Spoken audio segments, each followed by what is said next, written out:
How's your game improved? Coach said you're practicing really well right now. What's improved about your game, do you feel? I think just being able to get out there with my teammates is really helping me. Just playing the two, coming back playing the two this season now, so it's helping me. Sham's looking for me a lot in practice, and I'm knocking down a lot of three-pointers and finding my teammates and really just being a creative player. How about that when you play guard? You got to play point guard sometimes. You move to off guard. Do you really change your game that much? Do you feel that affects you? You're better one way than another? Not necessarily. From point guard to shooting guard, I just do whatever is best for the team. I told Coach this year, if you need me to play some more too, I'm good with that. And if you need the ball in my hands and I need to be the point guard of this team, I'm good with that. I just do whatever's best. I just accept my role and embrace it.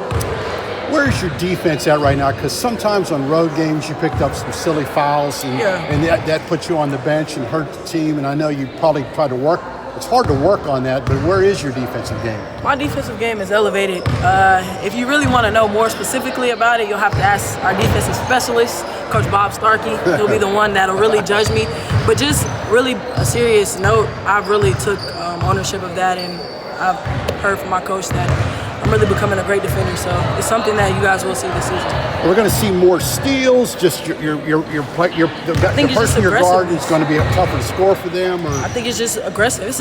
Our defense, honestly, is a team defense. So it won't just be me. It'll be chaotic for everyone. Because once I'm playing defense, you got Sham in the gap. We got everybody in help. We feed off of each other. So it's a collective thing. So I think this season you will see more deflections and steals from our team. I think we will be one of the tougher teams in the SEC defensively. What about last year? You know, a lot of people doubted you guys, the team, when the season started. Yeah. The players left. Chennedy Carter's the only person back. They won't be as good as they were last year. So we returned 5. You know, a lot of negative talk last year. So what this year with everyone back and everybody say, "Oh, A&M's great. You know, they're top 10 team." So did you block out the clutter last year? Do you need to block out the clutter this year with everybody telling you how great you are? How do you approach this year? Is this different this year? Honestly, I never listen to media or anything like that. It never really gets to me. So whether we're ranked 10 or whether we're ranked 20, we're still going to come out there and play like we're playing the number 1 team in the country. It really doesn't matter. And our mindset is to go out there and do work and be great. We're going to play as a team, and we're going to fight through each game. So with those talks, I mean, it happens. We don't let it get to us. We keep a smile on our face, and we'll just let the game speak. This team will be very successful if what? If what? This team will be very successful if we get stops on defense. Okay. That's it. We play defense, we'll be successful. Do you think Chennedy Carter will be shooting the ball more this year with so much experience or less this year, or that doesn't matter? I don't think that matters. My biggest thing at the end of the day is making sure that my team is up when the buzzer goes off. So whether that is me shooting the ball more or me shooting the ball less, I'm okay, as long as we get a win at the end of the day. All right, heard me.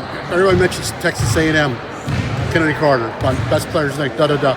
So, is this your team? Do you feel you're the leader of this team or not? I mean, how's that work? I just think that my voice is really powerful, and I think that I have to do a better job of using it around my teammates. I'm not the most talkative on the team unless we're away from a basketball setting, but I think that I am the leader on this team, and that is one of my roles. So I feel like the team does follow my lead, and they look up to me.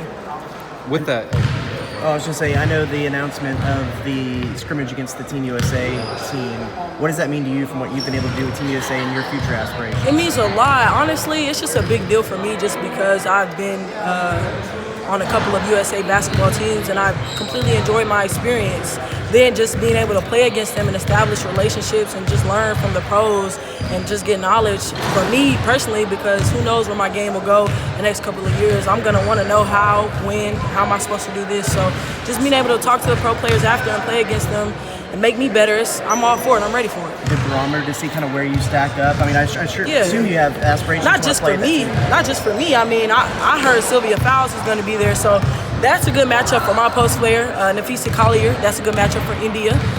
Whoever comes for me, that's a good matchup. So it's good. It's good for all of us to get better and really just learn from them. It's going to be a learning experience, and I hope they understand that. I really want them to understand we're going to learn to how pros play. This is how they're going to play when you get to the next level. This is the speed, and this is what a pro looks like. And then we're going to grade ourselves from where we are now to those pro players. And then, you know what we're going to do after that? We're going to put it all together. We're going to go work. And then that's when our season should get rolling and get jumping. Jasmine said earlier that this team, you know, the way that y'all practice right now is a lot more ahead of the curve than it was at the start of last season. What do you tell those younger players that are coming in here? This is the toughest basketball that they've ever played. What do you tell them? I mean, the SEC is really the hardest conference in the country, in my opinion, to begin with. So I already told them it's a physical game. Once Mackenzie stepped foot, I said it's physical. You got to get bigger. You got to get stronger. You got to work on things that you're necessarily not comfortable with. That's the only way to be successful. So my biggest answer for that, I just tell my teammates every day, if you need me, ask me a question. I'm here to help you, and you're here to help me, and we're gonna help each other. Okay, thanks.